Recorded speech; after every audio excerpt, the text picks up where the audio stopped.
pas, c'est fou. Est-ce que c'est le groupe ou est-ce que ça commence?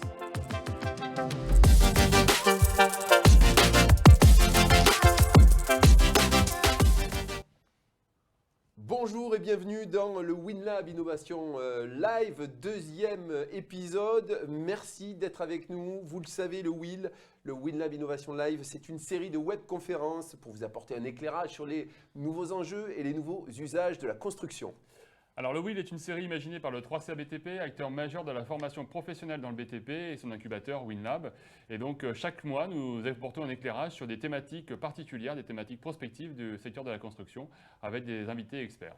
Oui, et vous le savez, vous pouvez interagir avec nous tout au long de l'émission. Alors n'hésitez pas, tout à l'heure, c'est vous qui poserez vos questions à nos invités sur la thématique du jour dans la partie Open Questions, car les webconférences WinLab se découpent en 5 temps forts. La première partie, la présentation du jour, c'est le pitch time qui viendra juste après. Puis on se lancera dans la partie débat avec Il y a débat. Suivront les questions qui fâchent en troisième partie, puis les open questions que je vous annonçais et enfin le temps de la conclusion avec le Money Time WinLab.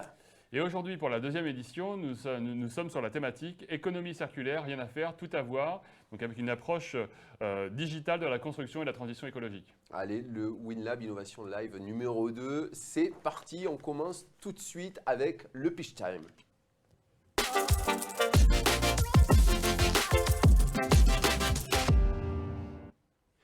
Le pitch time, vous l'avez compris, vous êtes habitués maintenant, c'est le moment où l'on se présente, où l'on présente d'abord le thème du jour. Franck, pourquoi avoir choisi ce thème, économie circulaire et BTP, rien à voir, tout à faire? Alors, c'est dans la continuité de notre premier WinLive, où il était nécessaire de penser le bâtiment dans sa complexité, dans toute sa complexité et tout son cycle d'exploitation. Et donc là, nous sommes aujourd'hui face à un nouvel enjeu, l'économie circulaire, la transition écologique. Et donc, nous avons là un autre sujet, une autre approche de la construction. Le secteur du BTP est sous pression. Alors, 3 chiffres pour illustrer cela. Si l'on parle déchets d'abord. Alors, si l'on parle des déchets, eh bien, selon l'ADEME, l'Agence de l'environnement et de la maîtrise de l'énergie, le bâtiment produit 70% des déchets de la France métropolitaine, soit à peu près 6 fois la totalité des déchets ménagers aujourd'hui. 230 millions de tonnes annuelles. Et concernant les rejets de CO2 ? Alors, concernant les rejets de CO2, là encore, le bâtiment est parmi les plus gros pourvoyeurs, on va dire producteurs, émetteurs de CO2, donc avec près de 33% des émissions nationales. Rendez-vous compte, c'est juste les émissions des Pays-Bas pour une année.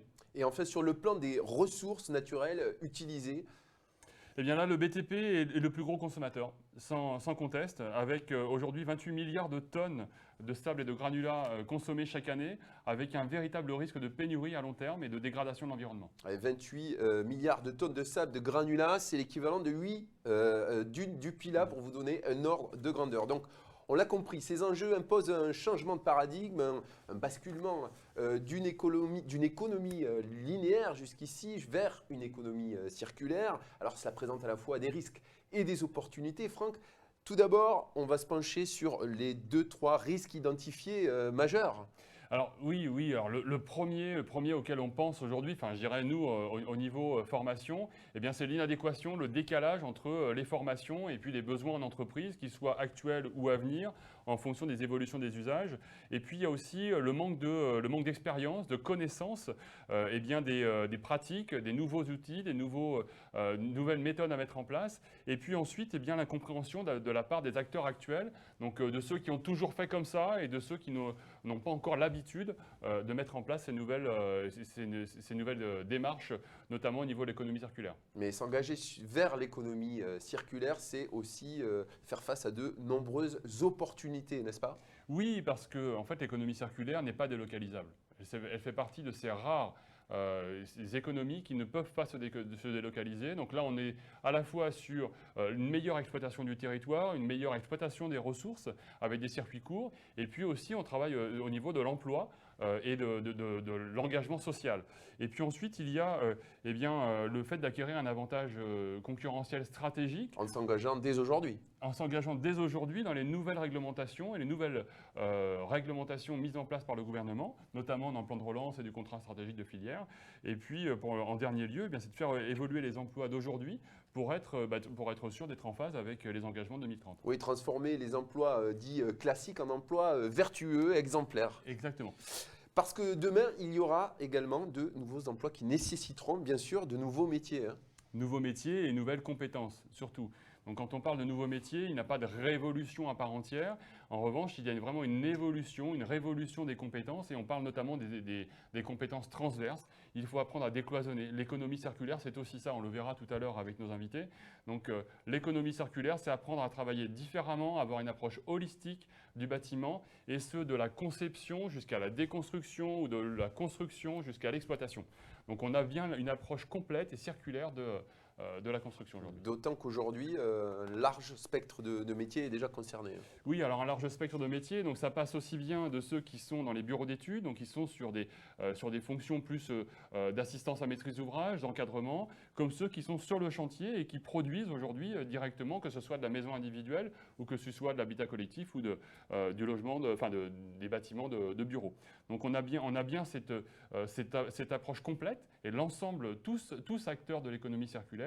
Et puis pour demain, ces métiers classiques vont évoluer également avec pour certains une part un peu plus, je l'évoquais tout à l'heure, sur une maîtrise de l'environnement un peu plus large ou aussi une approche plus réglementaire de la construction. Un chiffre pour illustrer tout ça? Oui, 300 000 nouveaux emplois liés à l'économie circulaire créés d'ici à 2030. Ça, ce sont des chiffres de la FREC, la feuille de route de l'économie circulaire dressée par le ministère de l'Environnement en 2017. Alors, nos invités, via leur expertise et leur parcours et leur actualité, vont nous apporter leur éclairage sur le thème du jour, le pitch time. Vous le savez, c'est aussi le moment où il se présente en quelques secondes et on va demander tout de suite à Stéphane Le Guiriec de nous dire qui il est, ce qu'il fait. Merci et bonjour. Bonjour à vous. Merci de nous recevoir déjà pour parler effectivement de ce très beau projet de l'économie circulaire. Donc Stéphane Le Guiriec, vous l'avez dit, je suis directeur général d'Agir. Il faut faire court, donc mon parcours, je le résumerai de manière assez simple en disant que j'ai eu à cœur d'accompagner à la fois les entreprises, les organisations et les filières industrielles à réaliser leurs objectifs. Et aujourd'hui, mon actualité, c'est d'accélérer le développement de l'économie circulaire à son plus large niveau dans la construction. Alors, il est important de souligner que sur les prochains WinLab Innovation Live, vous serez avec nous pour aller plus loin sur ces thématiques liées aux nouveaux usages et aux nouveaux enjeux des métiers de la construction. À votre tour, Fabio Mastroianni, on vous laisse vous présenter. Écoutez, bonjour, merci de l'invitation, je suis ravi d'être là. Fabio Mastroianni, je suis le directeur des filiales du groupe Procivis Eure-et-Loire, et également du pôle de promotion immobilière, ce qu'on peut appeler la construction horizontale ou verticale. C'est un sujet, l'économie circulaire, qui pour moi depuis 2017 a été un enjeu lorsque j'ai rejoint le réseau Procivis, qui est un réseau national et qui couvre avec un ADN de l'immobilier, je dirais, et puis aussi sur les aspects de solidarité. J'ai un parcours plutôt opérationnel, préalable, maîtrise d'œuvre, ordonnancement, pilotage, coordination, assistance à la maîtrise d'ouvrage, de formation économiste, et j'ai fait le choix d'être et de devenir un maître d'ouvrage engagé pour le réseau et en particulier sur l'Eure-et-Loire, là où je vis. Donc avec une vision complète sur l'activité qui nous permet d'être ensemble aujourd'hui sur le BTP. Franck, nos invités ne sont pas là par hasard, je viens de le dire, pour parler d'économie circulaire et de BTP. On avait besoin d'eux aujourd'hui. Mais oui, tout simplement parce que en fait, ils regroupent les deux pans que l'on a évoqués en tout début. C'est un ancrage territorial fort, on vient de le voir avec Fabio, et puis surtout avoir une approche innovante et holistique de l'environnement avec bien évidemment Stéphane qui nous présentera tout à l'heure Agir plus longuement. Et puis la nécessité d'associer les deux, à savoir les nouveaux enjeux, l'économie circulaire et l'évolution des compétences nécessaires et obligatoires. Alors là aussi, vous avez 2-3 chiffres forts à nous transmettre. Oui, alors quand on parle d'évolution nécessaire, quand on parle d'engagement, eh bien on ne peut pas s'empêcher de penser aux jeunes qui, nous le voyons dans le cadre de nos baromètres, eh bien sont près de 8 jeunes sur 10 veulent être acteurs engagés de la transformation des entreprises, veulent être des acteurs engagés de la construction de demain. Et parallèlement à ça, nous avons ces chefs d'entreprise qui forment quotidiennement des apprentis, des professionnels de demain. Ils sont près de 6 sur 10 à avouer que l'organisme de formation joue un rôle clé dans le développement territorial et dans le développement des compétences. Et l'attractivité des formations doit être évidemment en phase avec les attentes de cette jeunesse. Oui, et donc là, nous avons eu avec grande surprise cette année et satisfaction, et nous avons eu près de 20% d'augmentation des jeunes apprentis qui se sont engagés dans des formations courtes ou longues qui ont un lien direct avec la transition énergétique. Stéphane, vous l'avez dit lors de la présentation, vous œuvrez au sein d'Agir. Est-ce que vous pouvez nous présenter un peu plus votre structure? Mais avec plaisir. Donc Agir est le référent national économie circulaire au sein du comité stratégique de filière industrie pour la construction. Agir se positionne comme un do tank. C'est quoi un do tank? On a imaginé effectivement cette dénomination par complémentarité avec les think tanks. Il y en a beaucoup. Il y a beaucoup d'idées aujourd'hui qui existent. Il y a beaucoup d'outils qui existent en matière d'économie circulaire. Et à un moment donné, il faut mettre ça en œuvre. Il faut effectivement diffuser un maximum de savoir dans des actions concrètes. Et c'est donc Agir qui déploie ces activités. Alors, le nom Agir avec un Y, ça vient de la contraction du verbe agir avec un I. J'allais vous poser la question justement de l'origine du nom. Et avec gyroscope. Le gyroscope, effectivement, qui illustre la circularité. Et aujourd'hui, on souhaite agir pour accélérer ce mouvement circulaire dans la construction. Ça nous paraît indispensable. Donc, Agir, c'est une jeune pousse, presque une start-up, pour ainsi dire, créée il y a un peu plus d'1 an. Aujourd'hui, on compte 8 collaborateurs. Par contre, on souhaite développer l'offre d'Agir en appliquant finalement ce qu'on propose à l'ensemble des clients ou des organismes qu'on accompagne, c'est-à-dire également la sobriété dans les ressources qu'on va mobiliser chez Agir. Donc, on s'appuie sur un réseau partenarial extrêmement fort, qui est aujourd'hui expert sur ces domaines de compétences, et avec l'équipe d'experts d'Agir, plus ce réseau partenarial, on a toutes les cartes en main pour pouvoir déployer une économie circulaire efficiente sur le territoire national. Et votre activité est répartie autour de 3 grands domaines, c'est ça? Oui, alors on a coutume d'illustrer nos différentes activités en disant que nous agissons avec la foi, si on peut dire. Donc 3 initiales, la formation. Donc bien évidemment, aux côtés de 3CA BTP, on a un certain nombre de projets structurants en cours. Et c'est un axe fondamental pour le déploiement de l'économie circulaire et donc plus largement pour la consolidation d'un monde de la construction qui soit durable et pérenne. On a le O qui représente les opérations, parce que pour former un certain nombre d'acteurs, il faut bien évidemment savoir de quoi on parle. Donc on fait par exemple de l'assistance à maîtrise d'ouvrage, on est sur le terrain, au plus proche des acteurs. Et ensuite, sur les sujets, Franck le disait tout à l'heure, les sujets de l'économie circulaire, c'est aussi beaucoup d'innovation. Donc le I a toute sa place dans ce programme, qui est un programme qui demande parfois effectivement d'avoir la foi. Vous le disiez, hein, Agir, c'est 1 an d'existence. Pourquoi avoir lancé Agir? Alors on a lancé Agir pour une raison assez simple, c'est que on avait fait le constat qu'il y avait beaucoup d'outils qui existaient dans le domaine de l'économie circulaire, mais finalement il y avait encore assez peu d'actions concrètes lancées sur le territoire. Donc pour nous, avec le rappel extrêmement fréquent qu'on peut avoir au niveau environnemental, des impacts de plus en plus forts, une fréquence de ces alertes climatiques de plus en plus importante, il nous a semblé déterminant d'avoir un outil qui soit à même de mobiliser les énergies, si je puis dire, et puis d'être le pendant de tout un corpus aujourd'hui qui existe et qui réfléchit sur ces sujets pour pouvoir les mettre en œuvre à toute échelle, que ce soit de la petite échelle à l'échelle moyenne ou à du gros projet. Il faut embarquer l'ensemble des acteurs et donc il faut un référent, quelqu'un qui soit capable de mobiliser. Très bien, écoutez, on reviendra de toute façon en détail sur votre activité tout au long de la deuxième partie, notamment de ce WinLab Innovation Live qui commence tout de suite avec Il y a débat.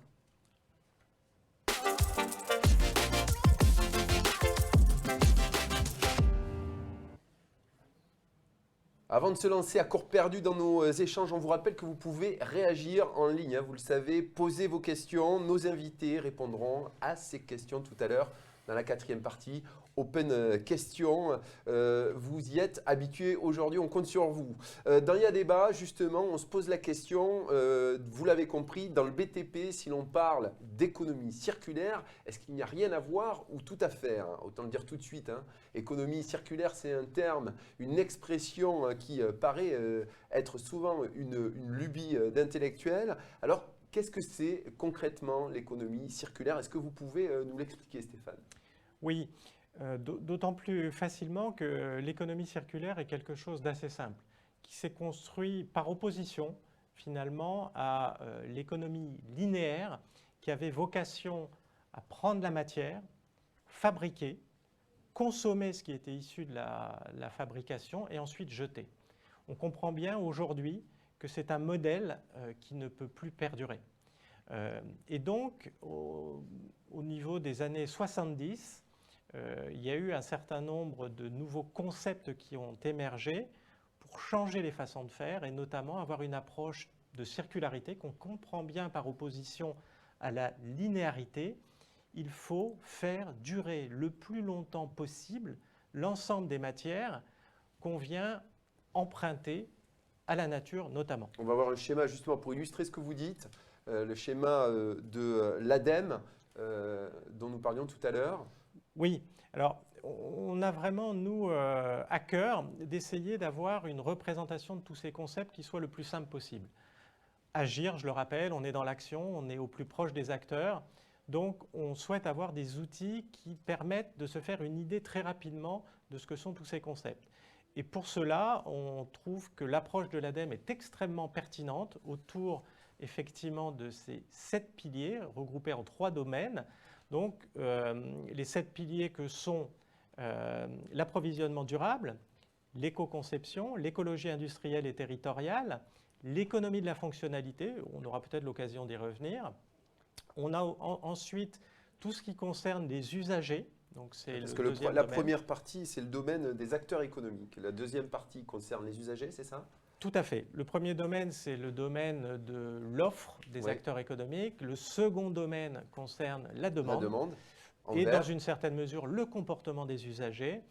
Et finalement, le troisième domaine, qui est aujourd'hui le domaine le plus représenté et de manière extrêmement large, pour des raisons qui ont été évoquées tout à l'heure par Franck, c'est le domaine de la gestion des déchets et les sujets plus couramment connus aujourd'hui que sont le réemploi, le recyclage et le traitement des matières en fin de vie. L'idée, c'est aussi d'économiser les ressources à venir.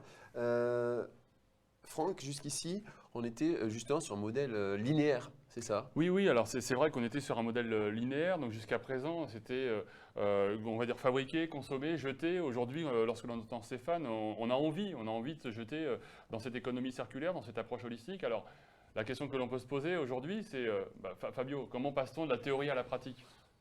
C'est un vrai sujet. Je pense qu'effectivement, lorsque je me suis lancé dans le sujet, je l'ai dit tout à l'heure dans ma présentation en 2016, fin 2016, début 2017, je pourrais dire que c'était un pari au départ. Mais c'est devenu véritablement pour nous, en tout cas, une véritable compétence que l'on a dans l'entreprise et aussi une ADN partagée aussi dans l'entreprise par l'ensemble des collaborateurs. Et c'est vrai aussi que cette expérience m'a montré à quel point, au départ, il y a eu et il y a encore énormément de freins pour lesquels on se doit d'être à l'initiative de l'ensemble des leviers pour les lever. Quels sont ces freins, justement? Les freins, finalement, sont assez simples, en fait. Les freins sont vraiment assez simples. Généralement, c'est de la peur, de la crainte. Je peux dire aussi parfois de ne pas vouloir s'engager. Et donc, c'est là à nous de convaincre aussi d'aller vers ces sujets qui sont pour nous extrêmement importants. Je parle de mon métier en particulier de promoteur, de constructeur de maisons individuelles, d'aménageur foncier et même sur les services immobiliers, puisqu'on vient trouver évidemment des transversalités entre nos métiers. Et pour nous, en tout cas dans l'histoire que j'en fais, ça a été beaucoup de freins, vite des leviers, des acteurs qui se sont engagés avec nous très rapidement, ensemble. On réunit, on donne le cap et on agit. Et ça fonctionne réellement sur des opérations réelles qui aujourd'hui ont été des expériences, 2 expériences chez nous, une expérience de 12 logements, la résidence Le 11, puis une deuxième expérience, la résidence olympique que nous vivons en ce moment même. Avec peut-être le principe de la recommandation, c'est que finalement, c'est l'essaimage. Ça marche bien, donc on en parle à ses pairs, et donc du coup, ça se répand plus vite? Oui, tout à fait. Je pense qu'il y a les notions de démonstration. C'est l'objet de ce que l'on a fait depuis 2017, 2 démonstrateurs. C'est de vouloir s'engager vers une démonstration pour la rendre naturelle et donc de la répliquer, de la recommencer, de se rendre, nous, utiles pour progresser tous ensemble encore une fois, quels que soient les acteurs. On est sur une multitude d'acteurs lorsqu'on construit, c'est énormément d'acteurs à réunir.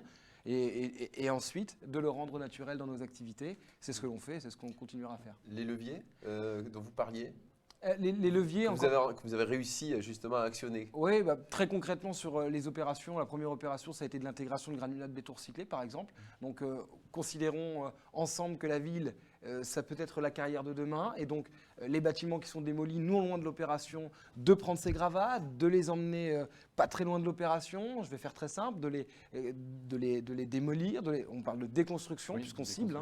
On prend ces gravats, on les nettoie très rapidement et puis ensuite on les réinjecte sur l'opération par les entreprises locales. On a, et c'est aussi notre rôle, la protection des TPE-PME. L'économie circulaire est un sujet de protection d'emploi territorial et ça pour nous c'est extrêmement important. On est extrêmement engagé avec les entreprises et les acteurs locaux. Et à travers les granulats de béton recyclés, on a parlé de la fonctionnalité des logements, on a mis ces leviers en place pour les rendre perceptibles à chacun. Et je devrais dire qu'aujourd'hui, le bâtiment vit sa vie. Il a été livré l'année dernière, en juin. Il n'est pas fissuré, il fonctionne très bien. Et chacun des acteurs qui étaient avec nous se sont emparés de cela et aujourd'hui veulent recommencer de leur côté. Eh oui. Donc tout au long du cycle de vie du bâtiment, en somme, c'est ce qu'on évoquait tout à l'heure, de la conception jusqu'à l'exploitation. Oui, tout à fait. On a imaginé le premier projet qui a été la résidence Le 11 avec le bon matériau au bon endroit, dans un principe de conception en 3 temps, avec l'anticipation de la réglementation environnementale qui arrive début 2022. C'est à nous de s'emparer de ça aussi. Et puis, ça a été de le faire sur la phase de construction de l'ouvrage et puis de l'exploitation de l'ouvrage. Et enfin, pour l'acquéreur, l'exploitant et aussi pour notre agence immobilière, puisque nous sommes service immobilier et donc le syndic a un rôle à jouer aussi à travers ces sujets. Merci Fabio. Alors là, je m'oriente vers Stéphane. Donc il y a quand même des points de vigilance. Et oui, le tableau qui a été dressé à l'instant par Fabio, c'est idéal. Voilà, ça paraît Quand idéal, tout fonctionne. mais il y a quelques points de vigilance à garder en tête. Alors en premier lieu, il y a le fait qu'aujourd'hui, sur l'ensemble du territoire national, on n'a pas nécessairement encore l'organisation suffisante pour pouvoir porter des projets comme ceux qui ont été portés par Procivis 28. Et en particulier l'accès à la ressource. Il a été évoqué les granulats de béton recyclés. Aujourd'hui, les plateformes en capacité d'apporter des granulats de cette qualité sur le territoire national ne sont pas encore parfaitement en place ou pas encore parfaitement identifiées. Il y a ensuite un certain nombre de freins encore sur la qualification d'un certain nombre de produits et la capacité à les remettre en circulation.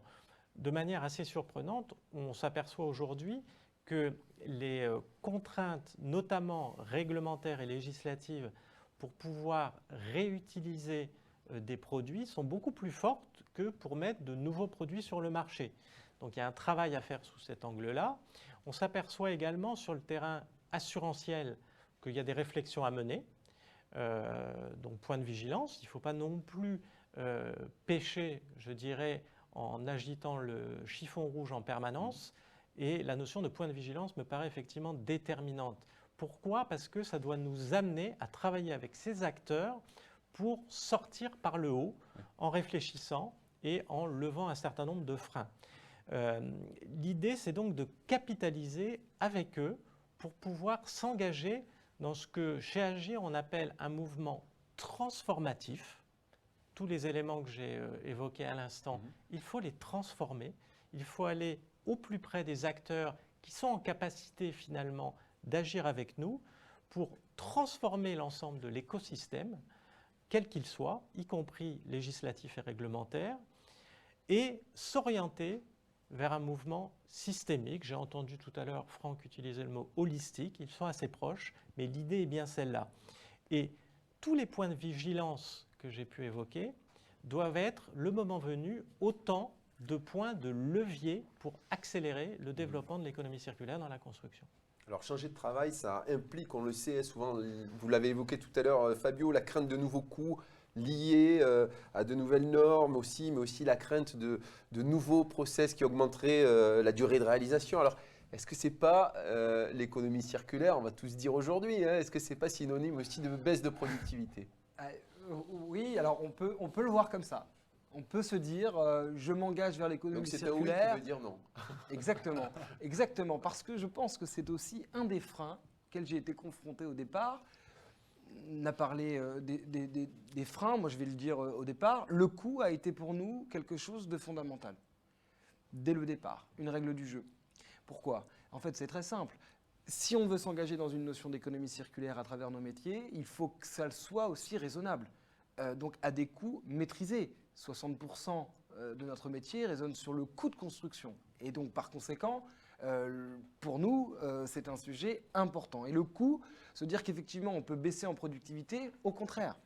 En s'engageant vers des notions d'économie circulaire, on l'a vu, l'expérience qui a été faite, c'est que ça nous amène à une montée en compétences et même une montée en compétitivité. En revanche, il faut être extrêmement vigilant, effectivement, sur ce que l'on veut en faire, sur le projet que l'on porte.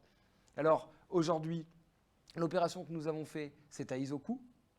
Ça réunit les acteurs. Donc c'est important de le souligner. Bien sûr, les techniques ont été des techniques courantes, les méthodes ont été des méthodes courantes, les acteurs se sont engagés.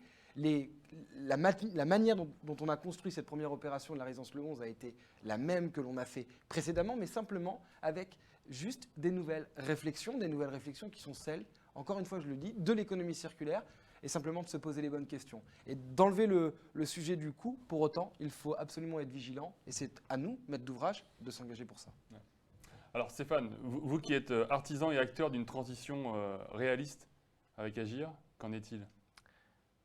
Il en est réaliste, justement. On souhaite être réaliste et pragmatique. Et on a une approche toujours de la même façon, qu'on essaye d'être la plus simple possible pour pouvoir fédérer les acteurs autour de cette démarche, et qui est représenté également sous forme circulaire. Oui. D'ailleurs, on va voir un schéma qui illustre. Très bien. Et donc, on commence. Façon de fonctionner. La première action qu'on mène, c'est de démontrer. Fabio a pu l'indiquer tout à l'heure. Il y a effectivement une nécessité d'embarquer les acteurs dans un mouvement transformatif.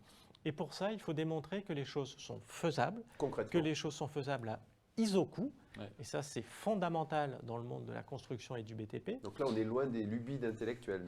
On est très loin des lubies d'intellectuels, mais on y vient quand même un petit peu parce que le deuxième mouvement, c'est la communication.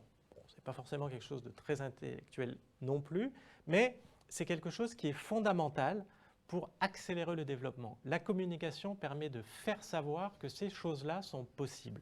Et il y a en plus, pour tous les acteurs avec qui on travaille, une vraie création de valeur immatérielle avec cette communication. Et ça, c'est déterminant pour eux aussi et pour qu'ils se réengagent. Parce qu'on a dans notre volonté d'accélération du mouvement, le facteur un petit peu central, c'est la réplication. Faire des démonstrateurs sans alternative suivante, c'est voué finalement à un certain échec à terme. Il faut que les acteurs qui ont travaillé sur un démonstrateur aient envie d'y retourner, et donc ça passe par la réplication. Donc on travaille beaucoup sur cet axe-là, on réplique. Une fois qu'on a répliqué, bien évidemment, tout ce que souhaite un acteur impliqué dans ces sujets-là, et on a évoqué la question de la rentabilité et de la productivité, c'est de progresser. Donc on les accompagne en essayant effectivement d'analyser l'ensemble des facteurs clés de succès et d'amélioration de tout ce qui est important pour eux et pour l'économie circulaire sur le terrain. Et in fine, pour boucler la boucle, parce qu'on est dans l'économie circulaire, il faut que le cercle soit complet, on recommence.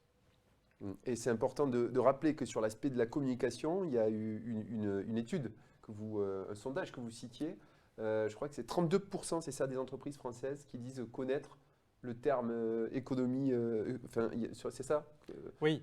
Sur un échantillon de 800 qui connaissent le terme économie circulaire dedans, mais qui pour autant ne savent pas concrètement à quoi ça correspond. Hein. Tout à fait, Stéphane. C'est très intéressant parce que ça montre également le chemin qui reste à parcourir. Ce n'est pas une évidence. Même si on connaît le nom, il faut mettre, ce que vous disiez tout à l'heure, un pas après l'autre et lancer le processus. Fabio, de quoi ont besoin justement les professionnels, selon vous, pour s'emparer de cette nouvelle donne et faire les petits pas dont parle Stéphane? J'aime beaucoup la notion de petits pas. Ils doivent s'emparer d'une réalité qui est là, qui est celle que nos métiers doivent se transformer. Nous devons à nouveau réfléchir pour s'engager vers une responsabilité qui est la nôtre, la responsabilité sociale en entreprise. Je parle souvent d'un terme que nous avons créé, mais extrêmement important dans un pilier, trois piliers importants, nous, dans nos métiers, l'économie, l'écologie et les relations sociales qui sont celles de nos métiers. Et en particulier pour s'emparer de la démarche, on a appelé ça l'éconologie sociale. On pourrait rajouter aussi solidaire. C'est se réunir pour vous la faire. Alors s'emparer, c'est aussi s'intéresser, détecter, se structurer et avoir envie de faire. Et ça, c'est important. S'engager pour avoir envie de faire. Et c'est ce qu'on a voulu faire. Voilà, nous, en particulier à Chartres. Et tous les acteurs sont concernés, on est d'accord. Vous en parliez tout à l'heure, Franck. Alors oui, donc tous les acteurs sont concernés. En amont, la formation qui est là justement pour préparer demain, pour monter en compétences. Et puis les organismes de formation sont vraiment les acteurs engagés au niveau territorial, au niveau des artisans, au niveau des entreprises du bâtiment, pour justement faire en sorte de concrétiser et faire en sorte que ce soit vraiment décliné au niveau de l'ensemble du territoire. Parce que la réussite d'une démarche économie circulaire, c'est vraiment la nécessité que tout le monde aille ensemble vers le même objectif. Oui, donc c'est pour ça que j'insiste vraiment sur le fait que tout le monde est concerné à toutes les étapes de la chaîne. Donc il y a la maîtrise d'ouvrage en tant que commanditaire, il y a ensuite l'architecte qui conçoit le projet, donc on parle de biomimétisme, de bioclimatisme. Ensuite il y a la maîtrise d'œuvre, donc qui elle va faire, et puis ensuite les entreprises de travaux jusqu'aux industriels qui aujourd'hui vont sortir des produits, des méthodes, des nouvelles pratiques qui vont faire que l'économie circulaire va pouvoir prendre vie sur le terrain. Et c'est le fil conducteur que tout le monde doit suivre. Vous avez un terme pour ça, Stéphane, c'est ça? Oui, alors toujours pour essayer de fixer les idées, il nous semble important effectivement d'avoir soit quelques visuels clés, soit quelques termes clés. Et donc pour ce fil conducteur qui est un petit peu la structure qui doit porter l'existant, on utilise le terme d'éco-squelette. Bon, on aura compris que c'était par analogie avec exosquelette. Et donc, on est tout à fait avec cet éco-squelette sur une structure qui va porter toutes les initiatives nouvelles en intégrant l'existant. Parce qu'il faut avoir conscience également que le succès de tout ce qu'on est en train de mener passe sur des savoirs qui sont aujourd'hui mis en pratique par tout un tas de professionnels extrêmement compétents. Et c'est l'enrichissement des savoir-faire actuels avec les éléments nouveaux qu'on leur propose et sur lesquels on les accompagne, qu'on arrive effectivement à avoir quelque chose qui soit gagnant en capitalisant sur cet éco-squelette. Et pas seulement, je dirais, puisque les pouvoirs publics et européens appuient fortement en faveur du développement de l'économie circulaire. 3 points significatifs rapidement. La taxe générale sur les activités polluantes va être multipliée par 2 pour l'incinération et 2,5 pour l'enfouissement d'ici 2025. Le récent projet de loi portant sur la lutte contre le dérèglement climatique incite à allonger la durée d'usage des constructions ou à adopter une consommation énergétique responsable. Donc ça va forcément impacter très vite les acteurs et certains métiers, hein, on est d'accord. Hein. On est tout à fait d'accord et ça renvoie pour quelque chose qui est central pour nous, tous ici réunis, c'est la question de la responsabilité. On a une responsabilité majeure pour que ce déploiement de l'économie circulaire dans la construction et dans l'ensemble des métiers du BTP soit un succès. Pour les raisons qu'on a déjà évoquées, et pour celle, Stéphane, que vous venez de souligner à l'instant. Alors justement, en tant qu'expert, Franck, Stéphane, je vous interpelle, est-ce que vous pouvez nous donner un ou deux exemples de ces métiers qui vont être impactés? Oui. Ou... Alors, je vais commencer, Stéphane. Donc avec plaisir, Franck. Donc sur le pilier de la consommation responsable, c'est l'agent d'entretien, l'agent d'entretien durable du bâtiment, donc qui joue un rôle essentiel à entretenir le bâtiment durant toute sa vie. De manière durable, de le faire en sorte qu'il s'adapte aux usages. Donc il est chargé d'entretien, de la maintenance. Il est aussi en charge de la collecte des données liées à l'exploitation du bâtiment, suivi technique des équipements, et puis surtout son intervention doit réduire l'empreinte environnementale du bâtiment tout au long de sa vie. Et ça correspond à une formation plutôt courte. Plutôt courte. Sur le plan des formations longues, Stéphane? Alors on va prendre un exemple, là, Stéphane. Vous utilisiez à l'instant un renvoi sur effectivement les mouvements législatifs. Il y a relativement peu de temps, nous avons eu la loi AGEC et un décret d'application qui vient de sortir et qui est orienté vers des diagnostics. Donc on a un nouveau métier, donc là qui est orienté baccalauréat plus 3 ans, qui est le diagnostiqueur ressources. Et ce diagnostiqueur ressources va devoir faire à échéance extrêmement courte des diagnostics produits, matériaux, déchets. Son travail est vraiment central dans toutes les démarches économie circulaire qui vont être menées. Pourquoi?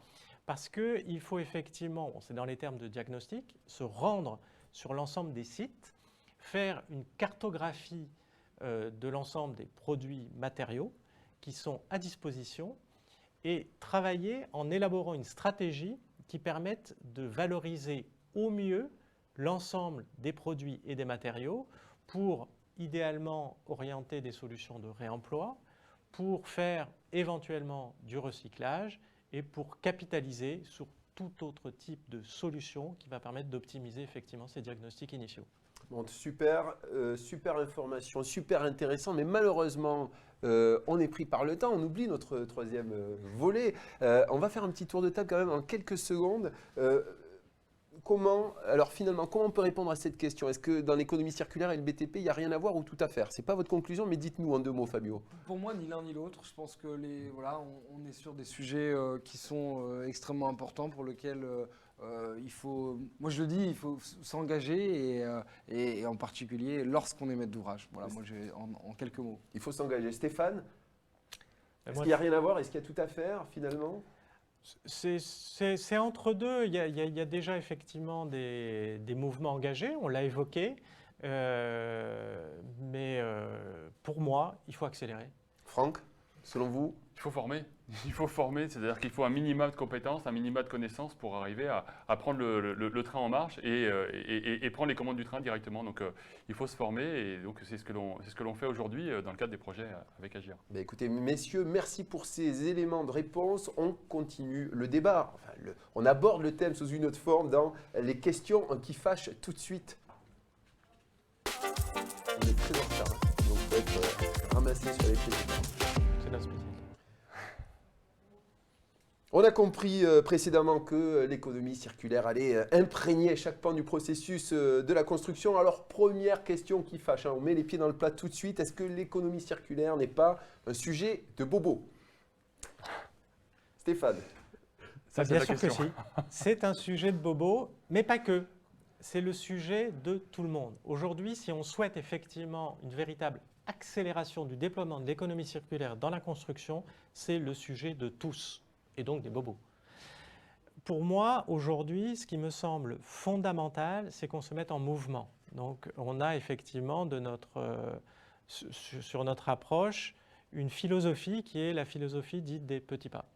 Et donc, on souhaite bien évidemment accélérer, mais pour accélérer, il faut déjà commencer à marcher et donc faire le premier pas. Et il faut travailler sur les leviers que Fabio évoquait tout à l'heure, c'est ça hein. Fabio, votre avis, vous, sur la question, c'est un sujet de bobo? Je ne vais pas dupliquer ce qui a été dit, c'est dupliquer, répliquer. Non, ce n'est pas un sujet de bobo, ça peut l'être aussi, c'est un sujet de tous, c'est un sujet réaliste, c'est un sujet générationnel.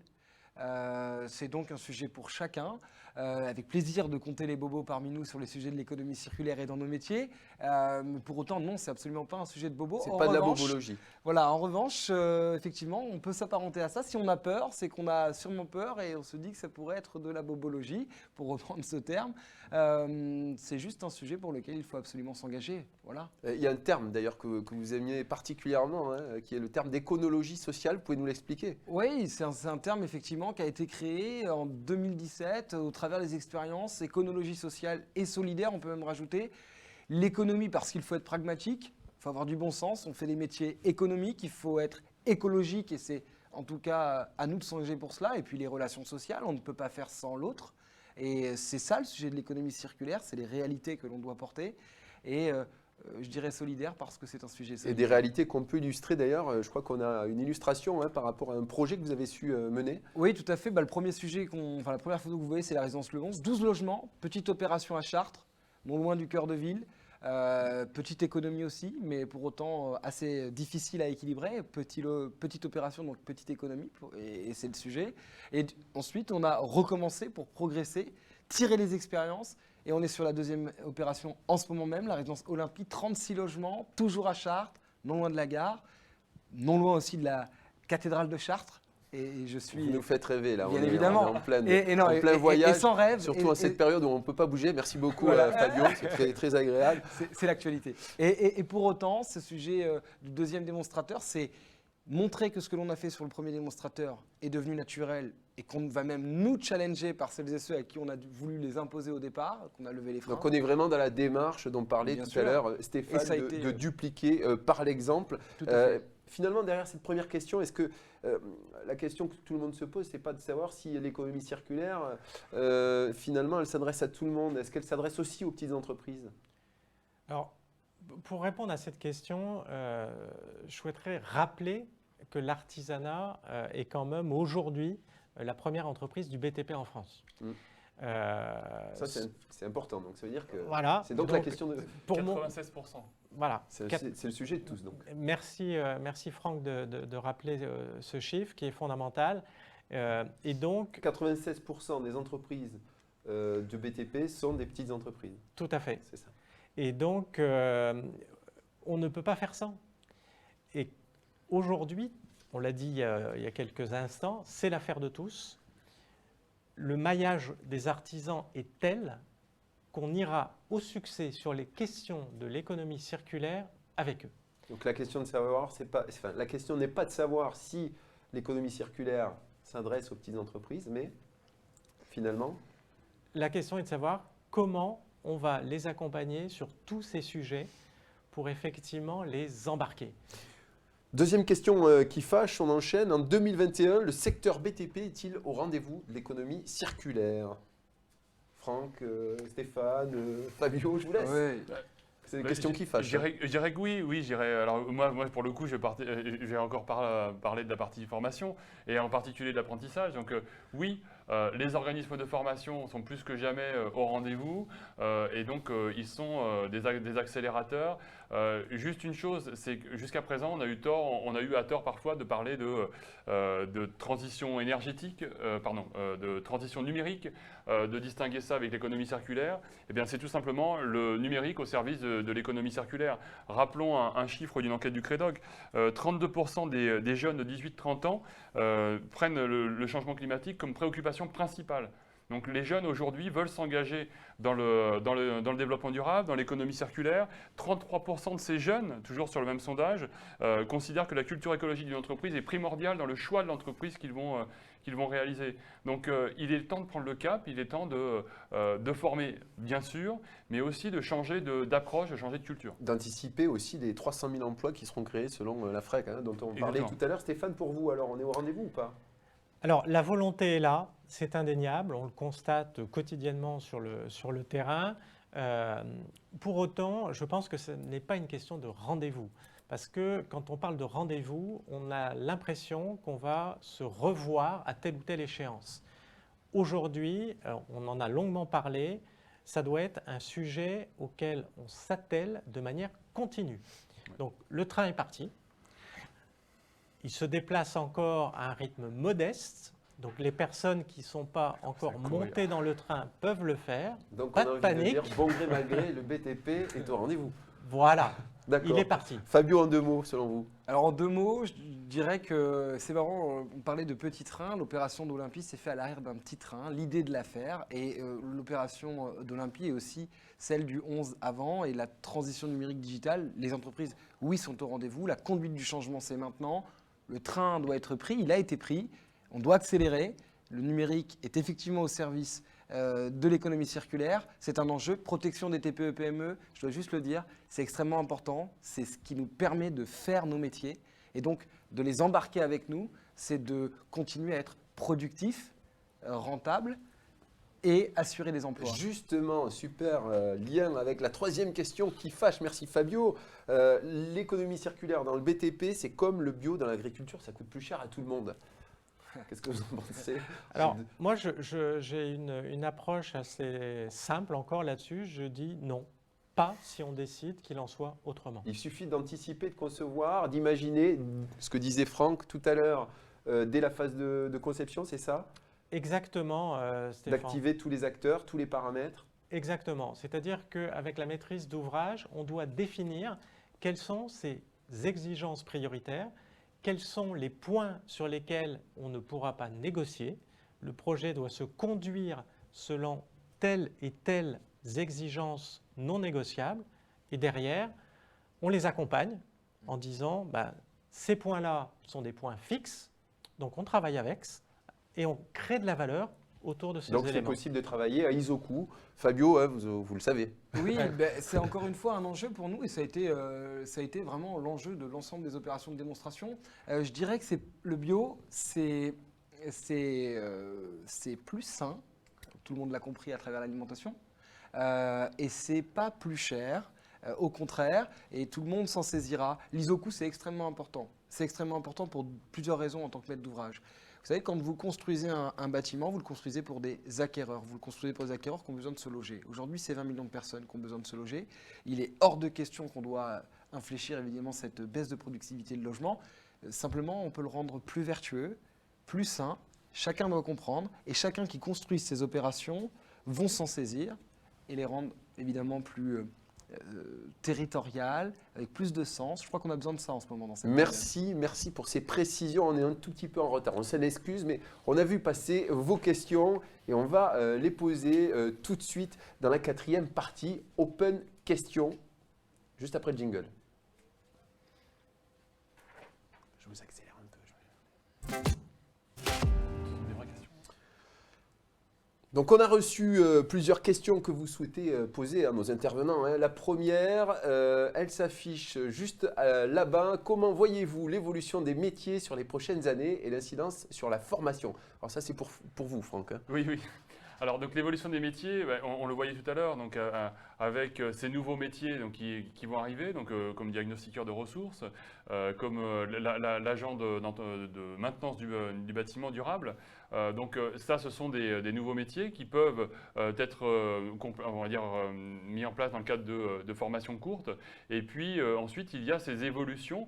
Alors ces évolutions par rapport, alors je pense notamment à des couvreurs, notamment à tout ce qui est isolation, enveloppe du bâtiment, pardon, où là, on va avoir des formations, des certifications qui vont être déployées. Et ces certifications sont bien évidemment un des éléments essentiels pour être en adéquation entre les besoins des entreprises et les formations. Deuxième question, cette fois-ci, c'est une question de Florence. Pensez-vous nécessaire de faire évoluer les référentiels de formation, certification pour appuyer cette démarche globale? Alors, Est-ce que il faut faire évoluer Alors, Franck, oui, Stéphane là-dessus, dans la mesure où on accompagne effectivement dans le domaine de la formation, je rappelle la foi, hein, le F, moi je pense aujourd'hui qu'il faut effectivement, au même titre que les savoir-faire actuels sont précieux, ils ont été acquis de longue date, ils ont passé, si je puis dire, l'épreuve de la mise en pratique durant des dizaines et des dizaines d'années, il faut capitaliser sur l'existant et revisiter compte tenu des nouvelles exigences. Imprégner Voilà. le savoir-faire Pour les référentiels, de tous ces nouveaux usages. c'est la même chose. C'est ce qu'on disait tout à l'heure. Je suis un professionnel du BTP, je voudrais m'engager dans l'économie circulaire. Comment procéder, Stéphane, Fabio? Allez, je me lance. Oui. Je vais parler très rapidement d'un certain nombre d'entreprises qui me parlent à l'oreille lorsque on les consulte et qui ont envie de s'engager sur ces sujets pour lesquels j'ai aussi souvent parlé avec eux. Je vais parler de l'Eure-et-Loir, en particulier de certaines entreprises. Il faut tout simplement se structurer et se donner les moyens. D'abord de s'entourer, de vouloir savoir ce que l'on veut faire sur chacun des corps d'État. On l'a dit, tout est possible sur l'ensemble des corps d'État.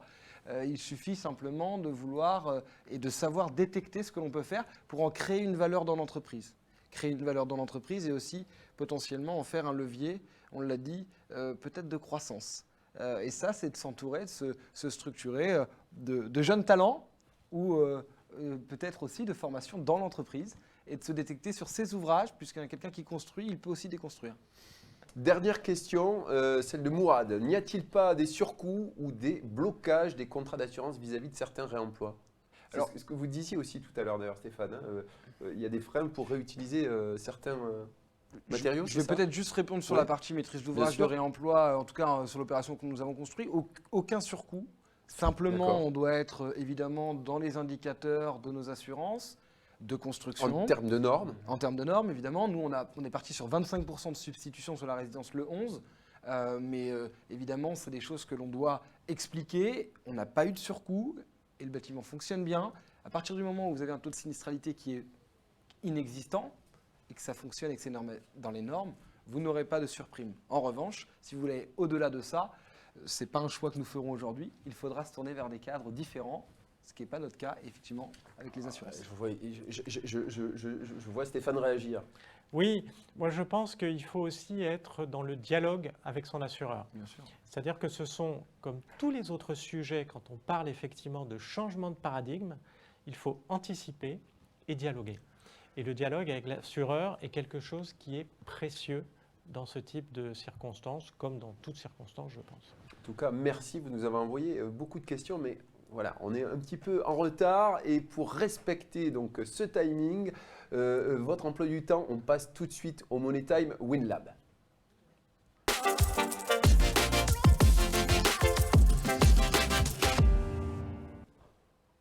Avant de laisser la parole à Franck Lenuellec pour conclure pour 3CA BTP et l'incubateur WinLab en 2 mots et 30 secondes. Messieurs, c'est le temps de nous donner votre avis sur la thématique du jour. Quel est pour vous le lien réel entre l'économie circulaire et le BTP?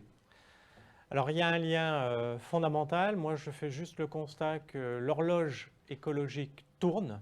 Donc il faut accélérer le mouvement, il faut penser autrement et il est temps d'agir. Bravo, jeu de mots magnifique, Stéphane. Je ne ferai pas aussi bien, mais je devrais dire que maîtrise d'ouvrage, c'est s'impliquer, c'est de vouloir faire. On a un rôle extrêmement important en termes de responsabilité sur notre métier.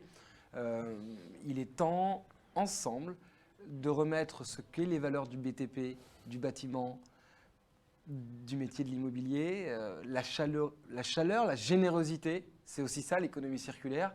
Alors ensemble, agissons.